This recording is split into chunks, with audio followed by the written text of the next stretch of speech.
Escola e Sociedade. O conteúdo do ensino. Uma ocasião oportuna para retomar as principais ideias pedagógicas de Marx pode ser dada por duas intervenções, em agosto de 1869, no Conselho Geral da Associação Internacional dos Trabalhadores, Internacional, nas quais, a 2 anos de distância dos seus escritos essenciais a esse respeito, as instruções aos delegados, aqui diretamente citadas, e o Capital, tratam, em parte, das mesmas questões, como o ensino politécnico e a relação entre escola e Estado e Igreja, e, em outra parte, de novas questões, como o próprio conteúdo do ensino. Infelizmente, porém, dessas duas intervenções só chegaram até nós, nas atas da Internacional, os relatórios resumidos por seu amigo Ecarius. Uma redação, portanto, indireta e esquemática, mas com toda a aparência de documento fiel, que vale a pena tornar conhecido também na Itália, com um breve comentário que permita resumir, rapidamente, os pontos essenciais da temática pedagógica marxiana. Apresentamos, a seguir, o texto das atas da Internacional, com as notas nelas incluídas pelo responsável pela edição russo-alemã, publicada pelo Instituto para o Marxismo-Leninismo, do Comitê Central do Partido Alemão da Unidade Socialista, sede, com base na edição russa do Instituto para o Marxismo-Leninismo, do Comitê Central do Partido Comunista da União Soviética, PKUS Marx. Engels, 1959 c. 562, 4, poderá ser útil a discussão dessas notas. Karl Marx. O ensino na sociedade moderna 33. O cidadão Marx disse que a esta questão está relacionada a uma dificuldade de tipo especial. Por um lado, é necessária uma mudança das condições sociais para criar um sistema de ensino correspondente, e, por outro lado, é necessário ter um correspondente sistema de ensino para poder mudar as condições sociais. Por isso, devemos partir das situações existentes. Nos congressos 34, discutiu-se a questão sobre se o ensino deveria ser estatal ou particular. O ensino estatal é considerado como ensino sob o controle do governo, mas isto não é, absolutamente, indispensável. Em Massachusetts, cada município é obrigado a garantir a todas as crianças um ensino escolar elementar. Nas cidades com mais de 5.000 habitantes, devem ser mantidas escolas para o ensino politécnico. Nas cidades maiores, escolas superiores. O Estado contribui com alguma coisa, mas não muito. Em Massachusetts, 1/8 dos impostos locais é gasto com o ensino. Em Nova York, 1/5. Os comitês escolares que administram as escolas são organizações locais. Eles nomeiam os professores e selecionam os livros de texto. O defeito do sistema americano consiste no fato de que leva a uma caracterização localística e que o ensino depende do nível de cada distrito. Por isso, lançou-se a proposta de um controle central. Os impostos destinados à escola são obrigatórios, mas não a frequência das crianças. A propriedade é taxada e as pessoas que pagam os impostos desejam que o dinheiro seja utilmente empregado. O ensino pode ser estatal sem estar sob o controle do governo. O governo pode nomear inspetores, cuja atribuição é vigiar a observância das leis, sem que tenham o direito de intrometerem-se com o ensino em si, da mesma maneira como os inspetores de fábrica vigiam quanto à observância das leis nas fábricas. O Congresso pode decidir prontamente que o ensino gratuito deve ser obrigatório. Quanto ao fato de que as crianças não deveriam ser admitidas no trabalho, uma coisa é certa. Isto não levaria a uma redução dos salários e as pessoas acabariam acostumando-se. Os proudonistas sustentam que o ensino gratuito é um contrassenso, pois o Estado deveria pagá-lo. Obviamente, alguém deve pagá-lo, mas não aqueles que menos estão em condições de fazê-lo. O orador Marx não é favorável ao ensino superior gratuito. No que se refere ao sistema de ensino prussiano, sobre o qual tanto se fala, observa, para concluir, que este sistema objetiva apenas formar bons soldados. E o cidadão Marx disse que, sobre determinados pontos, estamos de acordo.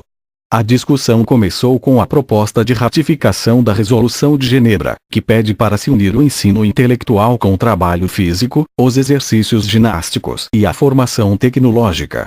Nenhuma oposição foi levantada a esse respeito. A formação tecnológica, que é desejada pelos autores proletários, deve compensar as deficiências que surgem da divisão do trabalho, que impede os aprendizes de adquirirem um conhecimento aprofundado de seus ofícios. Mas, sempre se partiu daquilo que a burguesia entende por ensino técnico e, por consequência, interpretado de modo errado. No que se refere à proposta da senhora Lava 35 sobre as receitas da Igreja, seria desejável, do ponto de vista político, que o Congresso se pronunciasse contra a Igreja. A proposta do cidadão Milner 36 não é adequada para ser discutida juntamente com a questão escolar. Este ensino os jovens devem recebê-lo dos adultos na luta cotidiana pela vida. O orador não aceita varrem como um evangelho. Esta é uma questão sobre a qual apenas com dificuldade se poderá chegar a uma opinião consensual. Deve-se acrescentar que um ensino deste tipo não pode ser dado pela escola, mas deve, de preferência, ser dado pelos adultos. Nem nas escolas elementares, nem nas superiores, se deve introduzir matérias que admitam uma interpretação de partido ou de classe. Apenas matérias como ciências naturais, gramática etc., podem ser ensinadas na escola. As regras gramaticais, por exemplo, não mudam quando explicadas por um crente Tory ou por um livre pensador. Matérias que admitem conclusões diferentes não devem ser ensinadas na escola. Delas podem ocupar-se os adultos sob a orientação de professores, como a senhora Lava, que dava lições sobre religião. Ensino tecnológico e trabalho infantil. Como se conclui do discurso de encerramento de Marx, a discussão no Conselho Geral havia partido, quanto ao que se refere aos temas de ensino, da ratificação da resolução aprovada 3 anos antes, no Congresso da Internacional, em Genebra. Devia-se, portanto, elaborar o programa a ser submetido ao 4º Congresso e tomar sob exame as conclusões dos 3 congressos anteriores.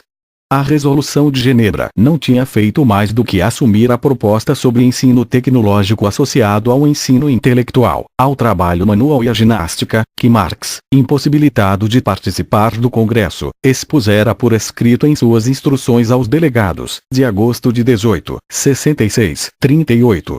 Embora na Internacional, tanto em 1869 quanto em 1866, tenha havido unanimidade na decisão sobre esse problema, Marx precisou retornar ao assunto, tanto em sua primeira intervenção quanto no discurso final, para esclarecer alguns pontos que lhe parecia não terem ficado bem compreendidos.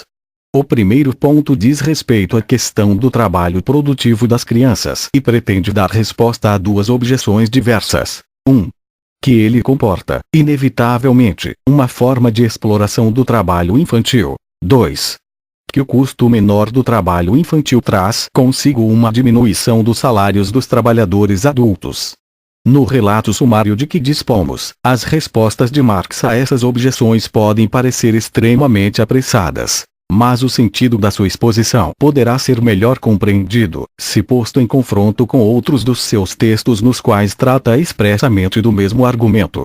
Quanto à questão da exploração do trabalho infantil, já em 1948, ao relacionar, no final do capítulo 2º do Manifesto Comunista, as medidas que deveriam ser adotadas após a tomada de poder numa revolução iminente, Marx pede a unificação do ensino com a produção material, colocando, porém, como premissa, a abolição do trabalho das crianças nas fábricas em sua forma atual. Marx, 1948 c.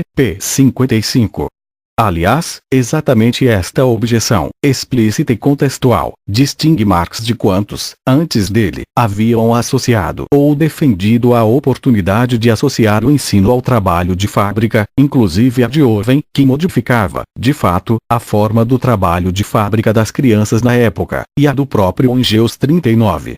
Deve-se ter presente, por outro lado, que a situação real, na metade do século XIX, era de que as crianças pertencentes às classes trabalhadoras ainda não possuíam qualquer direito ou possibilidade concreta de acesso ao ensino escolar, reservado às classes possuidoras, e já haviam perdido a possibilidade de participar da única forma de ensino a eles reservada por séculos ou milênios, isto é, aquela que se desenvolvia, não em instituições educativas expressamente reservadas ao desenvolvimento desenvolvimento humano das crianças, ou escolas, mas diretamente no trabalho, junto dos adultos, na produção artesanal ou campesina. 40.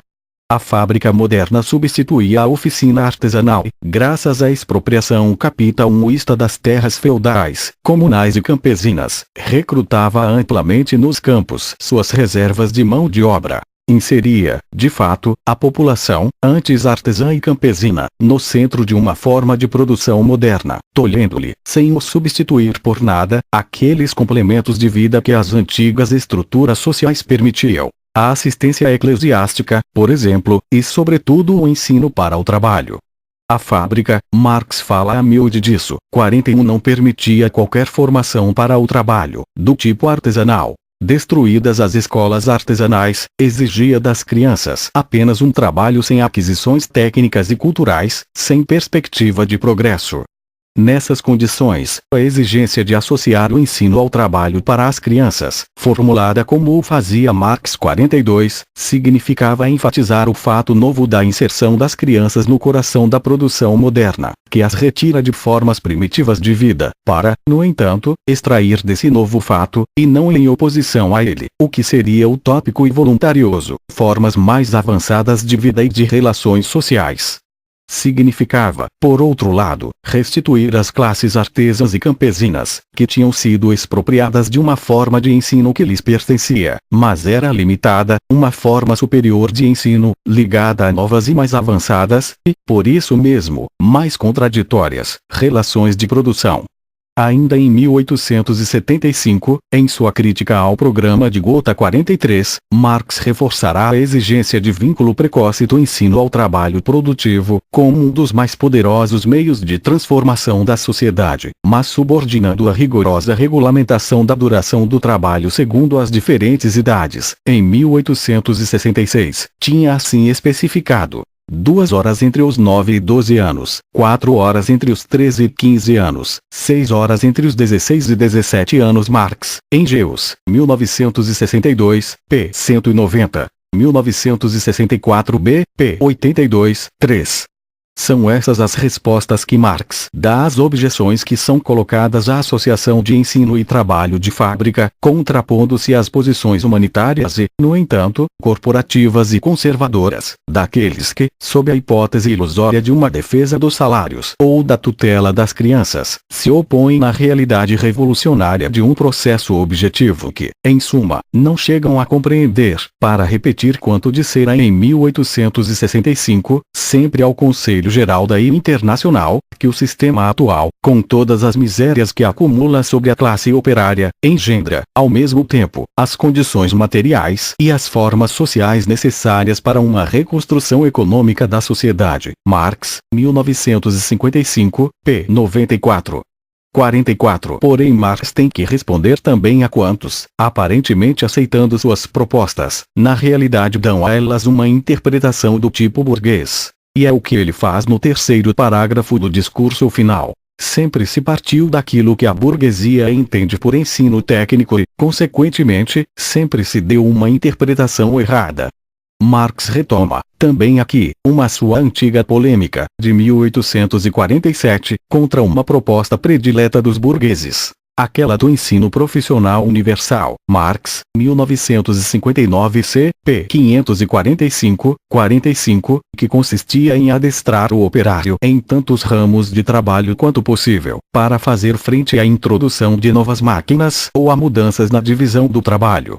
Para dizer a verdade, Marx também mostrará, em várias ocasiões, não subestimar esse aspecto. Denunciará o fato de que a divisão do trabalho aprisiona os operários a um determinado ramo da indústria e que muitos indivíduos são arruinados pela falta de mobilidade causada pela divisão do trabalho. E valorizará positivamente o reconhecimento da variação dos trabalhos e, portanto, da maior versatilidade possível do operário. Marx, 1964 b. p. 534.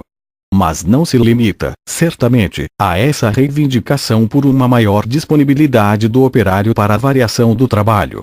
sua concepção do ensino tecnológico, teórico e prático, como tinha esclarecido, em 1866, aos delegados do Congresso da Internacional, Marx, 1962, p. 194, exprime a exigência de fazer adquirir conhecimentos de fundo, isto é, as bases científicas e tecnológicas da produção e a capacidade de manejar os instrumentos essenciais das várias profissões, isto é, de trabalhar, conforme a natureza, com o cérebro e as mãos, porque isso corresponde a uma plenitude do desenvolvimento humano. Em resumo, ao critério burguês da pluriprofissionalidade, Marx opõe a ideia da unilateralidade, do homem completo, que trabalha não apenas com as mãos, mas também com o cérebro e que, consciente do processo que se desenvolve, domina-o e não é por ele dominado. E parece que sua polêmica contra o que a burguesia entende por ensino técnico é atual ainda hoje, e que, na moderna pedagogia socialista, há, por vezes, uma tendência de reduzir o politecnismo, ou melhor, o ensino tecnológico teórico e prático, a uma mera questão de disponibilidade, de pluriprofissionalidade. Poderia valer a pena verificar esse ponto e estudar se, talvez, as estruturas produtivas do modo de produção socialista não correspondam substancialmente às mesmas exigências imediatas do sistema de produção capitalista, que apenas a consciência e a vontade socialistas, na medida em que se façam presentes, tendem a corrigir.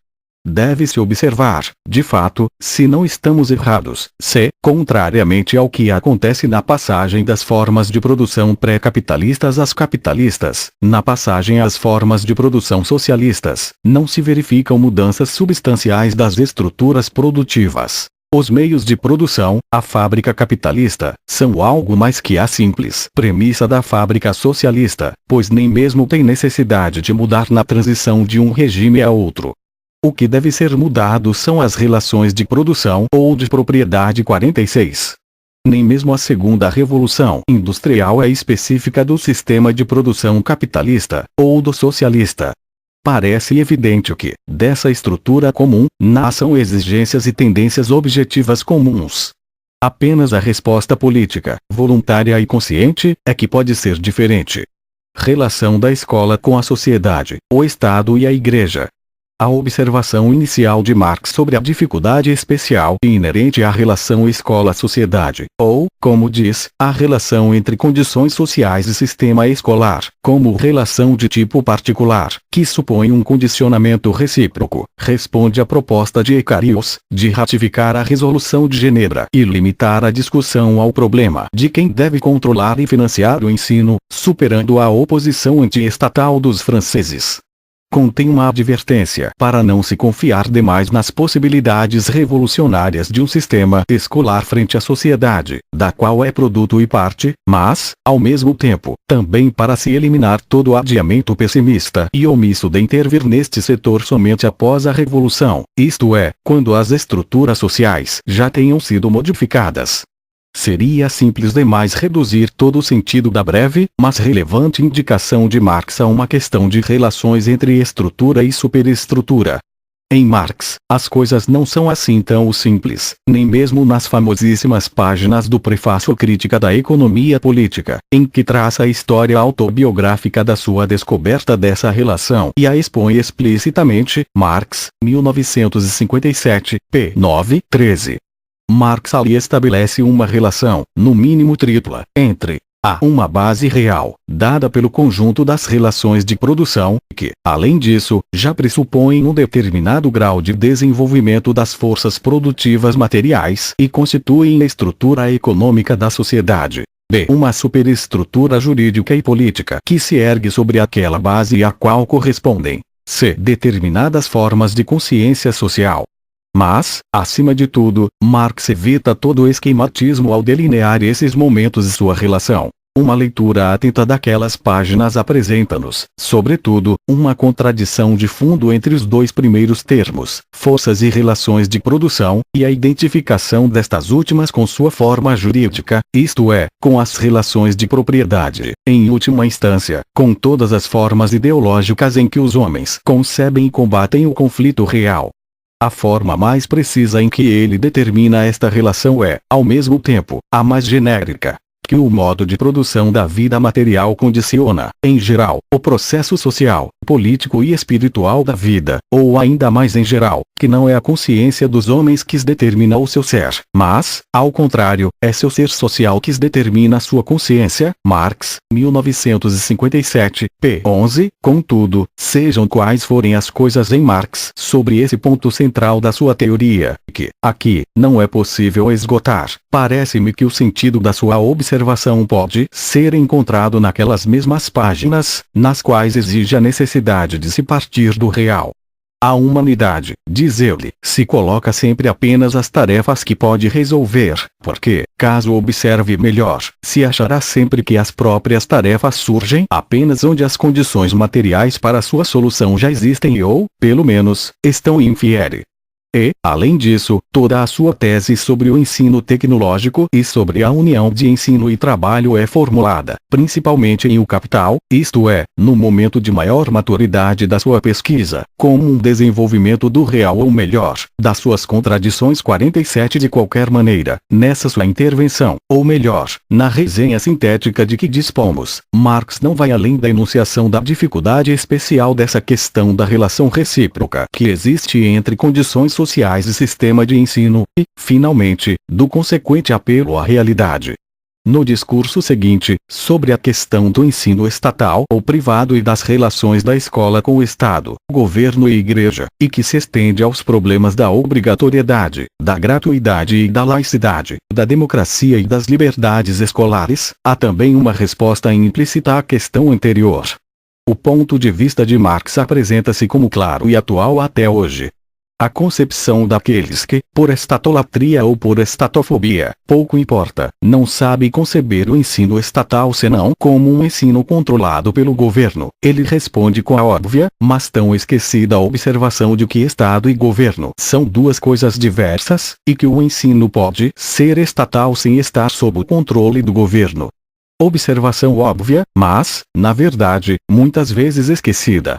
Não faltam, de fato, exemplos, em nosso país ou em outros com regimes sociais diversos, de enunciados, diferentes ou até diretamente opostos em seus fins, de liberais, clericais ou socialistas, nos quais se deplora, se deseja ou se exerce o estatismo, sempre dentro do esquema de uma substancial identificação Estado-governo. Economizemos as citações, que até emergiriam com bastante facilidade, mas a polêmica do tipo liberal contra a escola estatal em nome da liberdade de ensino, ou aquela do tipo clerical que adota as mesmas palavras para defender uma escola antiliberal, ou a hipótese e a prática de uma escola do Estado proletário como escola ideologicamente qualificada. 48, são todos exemplos de posições a que Marx já respondeu com aquela sua observação óbvia.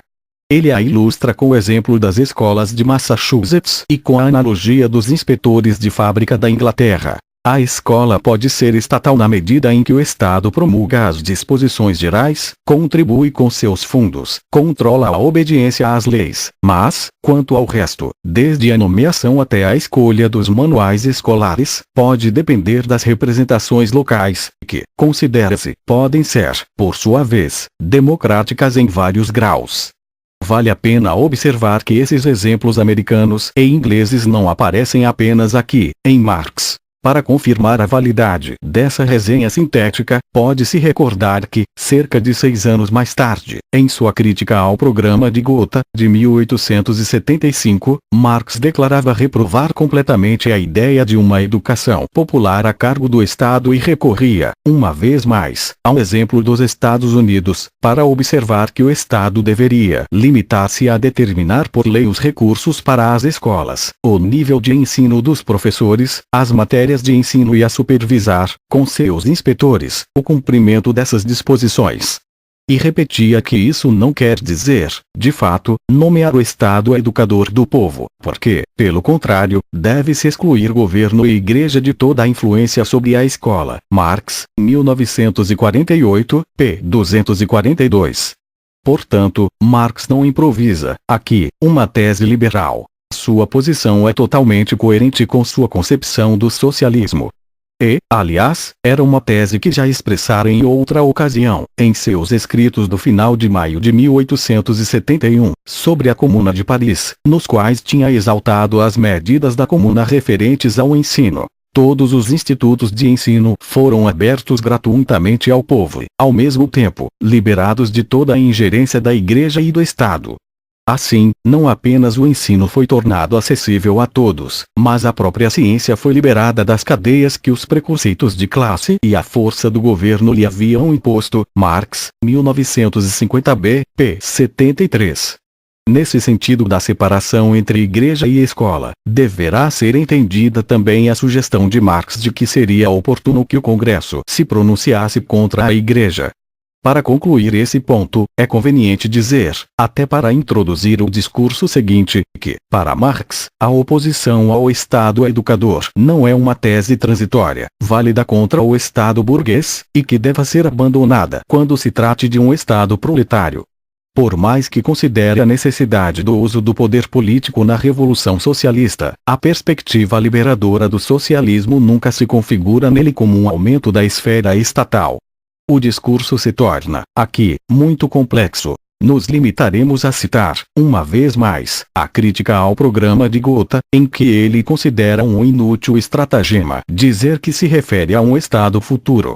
Marx, de fato, observava aos seus interlocutores que o seu Estado futuro nada mais era que uma forma de Estado burguês mais avançada, já existente na Suíça ou nos Estados Unidos, e que, na realidade, eles entendiam por Estado a máquina do governo, ou seja, o Estado enquanto um organismo em si, separado da sociedade por causa da divisão do trabalho. Marx, 1948, p. 241. É o que basta para confirmar a coerência desta breve resenha com textos importantes de Marx e para eliminar a hipótese de um juízo diferente dele sobre os deveres do Estado em relação à escola numa sociedade socialista.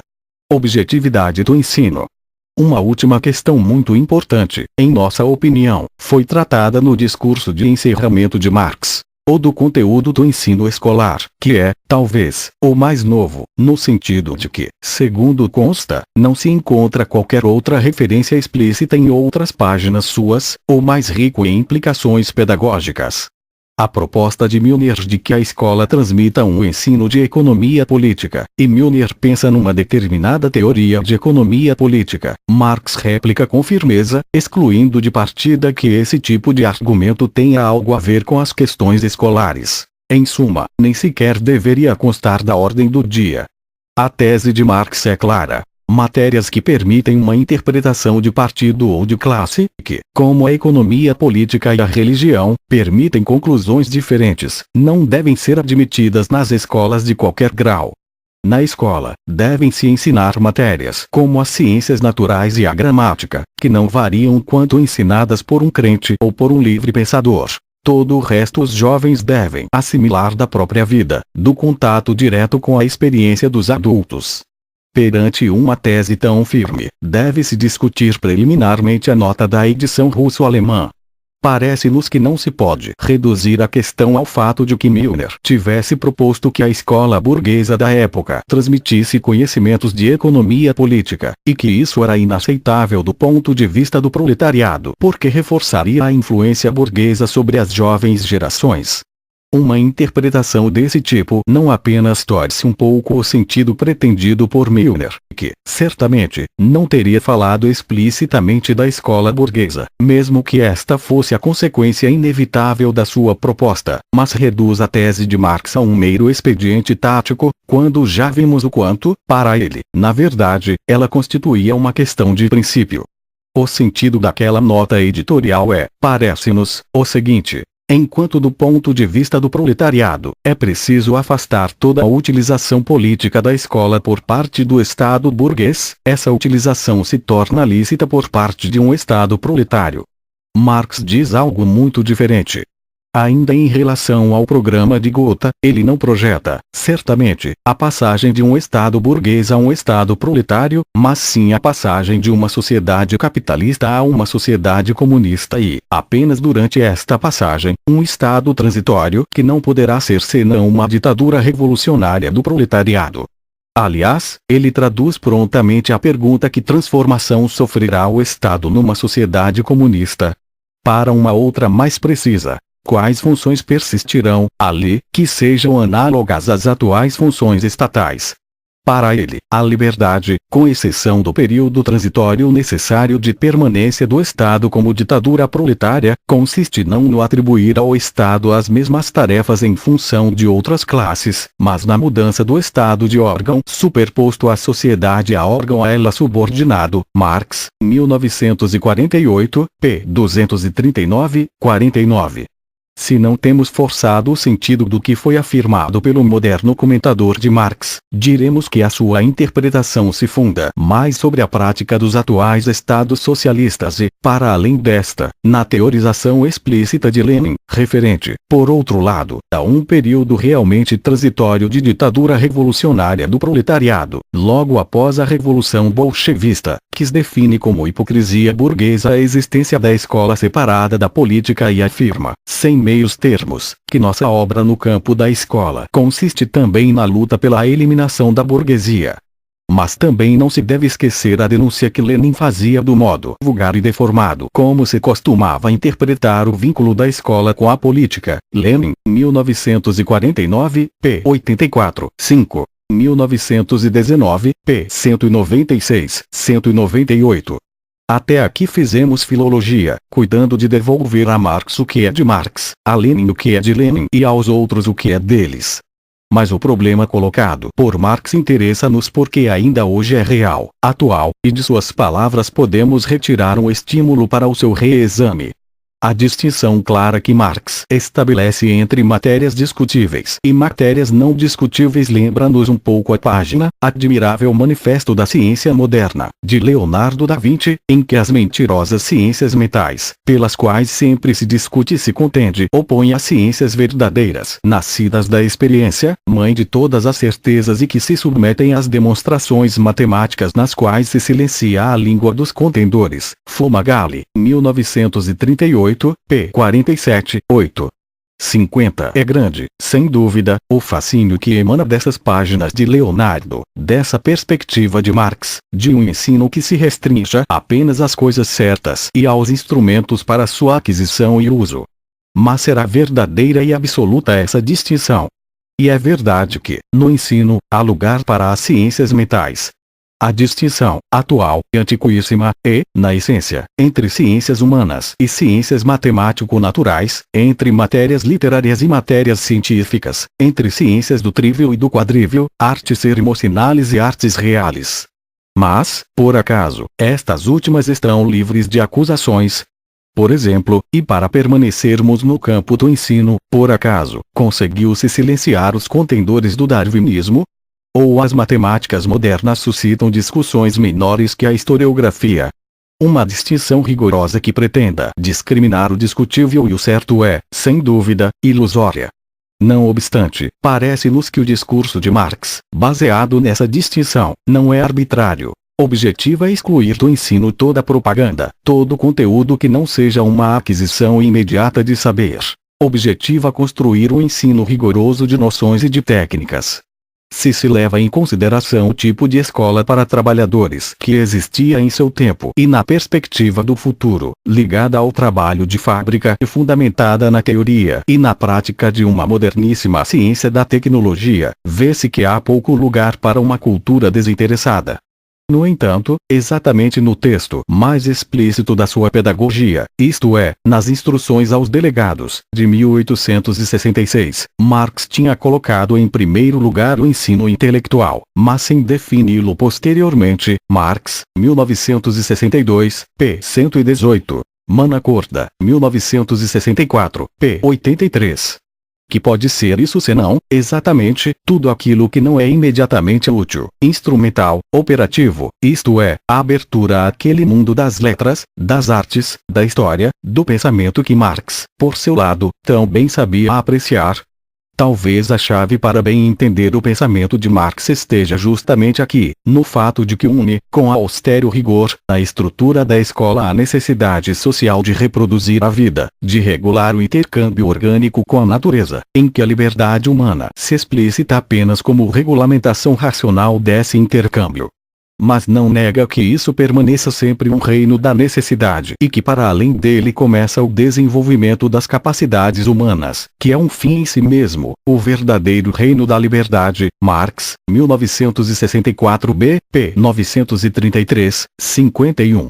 Só que, para ele, a estrutura escolar continua essencialmente destinada à aprendizagem do que é necessário ao homem no reino da necessidade. O restante, o que o coloca no reino da liberdade, muito longe de negá-lo, remete-o, antes de mais nada, à vida cotidiana, a um intercâmbio espiritual com os adultos.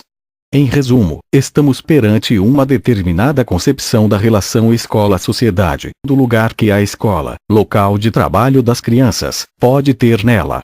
Marx, frente à tendência objetiva da indústria do seu tempo de atrair crianças e adolescentes de ambos os sexos à obra da produção social, uma tendência, para ele, progressiva, saudável e justa, em que pese um modo terrível como se realizava sob o domínio do capital, a considerava como um fato permanente, inerente ao sistema de produção moderno, correspondente a uma situação racional da sociedade. Além disso, não tinha sempre todo o sistema de produção atraído à sua atividade também as crianças. Frente a essa tendência objetiva e progressiva, punha a questão, também emergente dessa realidade, de associar o ensino ao trabalho de fábrica. O papel social da escola configura-se, pois, para ele, sobretudo, como uma integração à fábrica, do mesmo modo como a aprendizagem dos ofícios era uma integração à oficina artesanal. Não há dúvida de que o desenvolvimento posterior não lhe deu razão, pelo menos até agora, neste primeiro século após ter traçado essas perspectivas. Até hoje, a escola cresceu também no interior, mas principalmente, ao redor e por fora do mundo da produção, como estrutura autônoma, como local específico da geração que está em crescimento, ainda que, de maneiras distintas em diversas medidas, se tende a fazê-la corresponder às exigências da produção. Não apenas isso, mas a escola desenvolveu também a tendência de não limitar-se simplesmente ao ensino das técnicas culturais e das noções exatas, mas a investir, cada vez mais, nas ciências mentais, a identificar, em suma, em seus objetivos, o ensino e a educação. É provável, aliás, que exatamente nos países onde a tendência a integrar a escola à fábrica aparece mais claramente, como nos socialistas, se faça sentir até mais forte a tendência de fazer da escola um centro de educação além de ensino. Não seria concebível, hoje, uma escola que se limitasse ao ensino entendido como instrumento, como aquisição de técnicas e renunciasse aos objetivos da educação e da formação dos sentimentos. Parece-nos, no entanto, que justamente essa realidade obriga a ajustar as contas seriamente com a exigência marxiana de não admitir na escola o discutível, aquilo que possa permitir conclusões de grupos. Porque, se é verdade, como dizia Lenin, que a escola separada da política é uma mentira e uma hipocrisia, se é verdade que toda escola é ideologicamente orientada, queiram ou não todos aqueles que atuam em seu interior ou que a julgam do exterior, é também verdade que, tanto mais por essa razão, se torna necessário determinar de que modo e até que ponto esse tipo de compromisso social da escola deva ou possa realizar-se. Quais opções pedagógicas e quais conteúdos educativos? A leitura dessa intervenção de Marx na Internacional permitiu-nos verificar sua proposta central relativa à união de ensino e trabalho e determinar outras, relativas à relação escola-sociedade e à objetividade do ensino publicamente organizado. Resta ver melhor como formulava os conteúdos específicos desse ensino objetivo e, em geral, qual era a sua orientação quanto às correntes pedagógicas que podemos esquematicamente indicar como conservadoras, da discriminação social, da divisão entre ciência e trabalho, dos conteúdos literários, da autoridade do docente, e inovadoras, da vocação natural dos indivíduos, dos conteúdos predominantemente científicos ou simplesmente modernos, do ensino centrado na criança. É evidente que o marxismo se coloca em polêmica direta com aquelas tendências pedagógicas novas que, representando uma oposição válida às instituições escolares e às posições pedagógicas tradicionais da sociedade dividida, podem, no entanto, proporcionar uma superação apenas aparente e parcial. Frente à pedagogia tradicional do determinismo ambiental, que reduzia cada homem a um processo formativo limitado e predeterminado pela situação social, as pedagogias novas, que, por diversas vias, destacam a natureza da criança ou do homem, produzem, sem dúvida, uma ruptura, mas permanecem limitadas a um desenvolvimento espontâneo e, por isso mesmo, parcial. Põe o homem frente apenas a si mesmo e não diretamente frente a um mundo concreto das coisas e das relações sociais. Substitui um processo educativo heterônomo por um processo autônomo, que é igualmente limitado. Relembre-se, pelo contrário, a polêmica do jovem Marx contra Stirner. Nos vários estágios da vida, Stirner nada mais vê que as descobertas de si mesmo, e essas descobertas de si mesmo se reduzem sempre a uma situação de consciência. A modificação física e social que se opera nos indivíduos e que produz uma modificação na consciência naturalmente não lhe interessa. Porque em Stirner a criança, o jovem e o homem encontram sempre o mundo pronto e acabado, daí que nada mais façam do que descobrirem-se a si mesmos. Não se faz absolutamente nada para que alguma coisa possa ser encontrada. Marx, 1958, p. 118. Trata-se de uma clara tomada de posição contra toda pedagogia naturalista, baseada na autonomia da individualidade singular, que é ela própria por natureza, e que não tem necessidade a não ser de um desenvolvimento autônomo. E compare-se, ainda, essa clara tomada de posição com a breve, mas incisiva, referência, que já mencionamos, contra a pedagogia baseada no jogo, quando Marx define como um profético pressentimento contra Basedov e seus repetidores modernos a observação de John Bellers de que uma ocupação infantilmente estúpida torna estúpidas as mentes infantis, cf. Marx, 1964b, p. 535, nota 309. Como, para ele, o trabalho não pode tornar-se um jogo, da maneira como queria Fourier, também o ensino, que integra um conjunto com o trabalho, não pode ser simplesmente jogo. Marx, 1953, p. 599. E, se a essas determinações, acrescentamos sua severa insistência quanto ao fato de que na escola não se podem ensinar senão disciplinas que consistam em rigorosas noções incontestáveis e que não permitam conclusões pessoais, como a matemática ou a gramática, e seu radical repúdio a tudo que no processo de ensino pode ser subjetivo, o que convenhamos, não quer dizer em absoluta exclusão da validade do que não seja aprendizagem de noções exatas, pois Marx coloca todo esse processo de educação verdadeira e autêntica na própria vida, em que as crianças se integram aos adultos. Se acrescentarmos esses conteúdos que ele atribui ao ensino como processo específico a alcançar num local específico, teremos o quadro de uma escola concreta e severa. Em resumo, de um reino da necessidade, e não da liberdade, para as crianças, cujo valor intrínseco e positivo consistirá justamente nessa apropriação de uma totalidade de possibilidades de domínio sobre a natureza e sobre o próprio homem. Mas podem-se extrair dos escritos de Marx algumas afirmações mais concretas sobre o que considera conteúdo do ensino. Qual deve ser para ele, se não é o humanismo livresco, nem um ensino orientado para a prática, o tipo, o conteúdo e o método da formação do homem integral, apenas reforçados pela união de estudo e trabalho e pelo ensino tecnológico teórico e prático? Essas palavras que Marx emprega no contexto em que adquirem uma fecundidade insofismável não encontram, em seus escritos e na realidade da época, qualquer correspondência, qualquer determinação real. Haverá em Marx indicações mais concretas nesse sentido. Também aqui devemos nos apoiar sobretudo nas páginas da juventude, às quais Marx não teve oportunidade de retornar, e em que trata, embora não de maneira expressa, de alguns temas relativos às ciências e à relação entre ciência e filosofia. Destes argumentos, podem vir indicações para compreender qual pode ser a orientação de Marx a respeito do tema do conteúdo do ensino.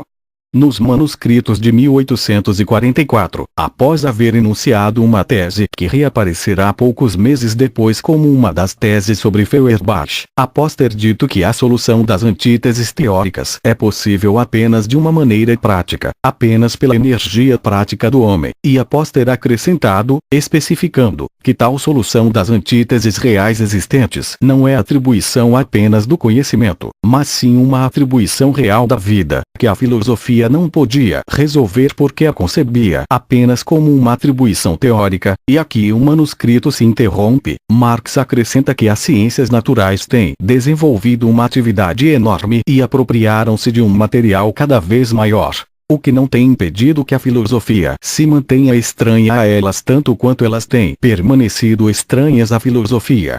Sua união momentânea tem sido apenas uma fantástica ilusão. A própria historiografia apenas incidentalmente presta atenção às ciências naturais, como momento de esclarecimento dos preconceitos e da utilidade de algumas grandes descobertas. Mas, quanto mais a ciência da natureza penetrou de maneira prática, por meio da indústria, na vida humana, tanto mais completou de maneira imediata a sua desumanização. A indústria, ou seja, a atividade produtiva social, é a relação real e histórica da natureza e, portanto, da ciência natural com o homem. Marx, 1952, p. 264, 5.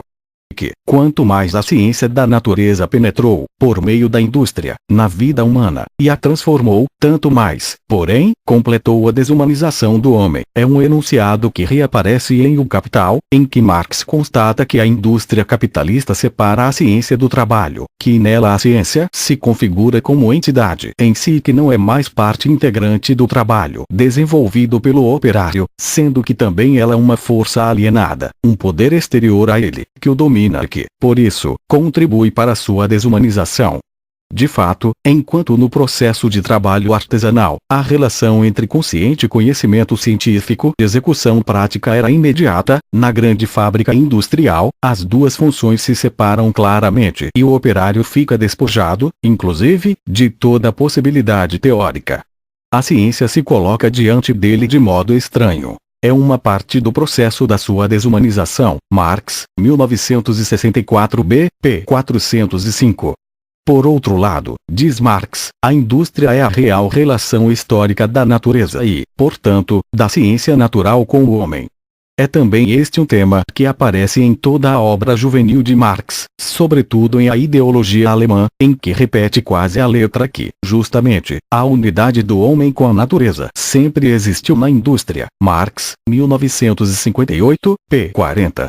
Mas, aqui, nos manuscritos de 1844, Marx não se limita a essa constatação. Acrescenta que as ciências naturais se tornam a base da ciência humana, tal como já se tornaram, ainda que sob a forma da alienação, a base da vida humana efetiva. E uma base para a vida e outra para a ciência é, sem dúvida, hipocrisia. A sensibilidade deve estar na base de toda a ciência. A ciência é ciência real apenas quando procede da própria sensibilidade. A própria história é uma parte real da história natural, da humanização da natureza. A ciência natural incluirá, um dia, a ciência do homem, como a ciência do homem incluirá a ciência natural. Não haverá mais que uma ciência. Marx, 1952, p. 266. Não pode haver, portanto, para Marx, uma ciência natural e uma ciência do homem separadas, porque a relação do homem com a natureza firma-se na indústria, isto é, na sua atividade vital, produtiva, ou melhor, na atividade produtora da vida, e esta é, ao mesmo tempo, uma história natural e uma história humana. Não pode haver, portanto, uma interrupção entre o homem e a natureza. O homem cresce juntamente com a natureza, concresce, justamente porque sua indústria, sua atividade produtiva, é uma atividade que se relaciona universalmente com a natureza, de modo livre, consciente e voluntário, para transformá-la e, nela, transformar a si mesmo. Nessa perspectiva, Marx postula a exigência de uma história natural que seja também história humana, de uma ciência natural que seja também uma ciência do homem, pois não deverá existir mais do que uma única ciência. Por mais que falte, nessas páginas juvenis, uma conexão direta com problemas de classificação das ciências, como o fará, mais tarde, em Geus, em Dialética da Natureza e no Antidoringo, e de organização do ensino, no entanto, por sua coincidência com as formulações do Marx maturo, somos levados, com certeza, a uma ênfase dos conteúdos científicos, entendidos como elementos de rigor objetivo ou como conteúdos integrais que permitem uma compreensão geral do mundo natural e humano. Mas já sabemos o lugar que Marx reserva ao tempo livre e às atividades culturais extraescolares na formação do homem. Esse reino da liberdade é o reino das vocações individuais, das atividades desinteressadas, não imediatamente produtivas, que são, para Marx, parte integrante do ser humano e, portanto, da sua formação ou educação.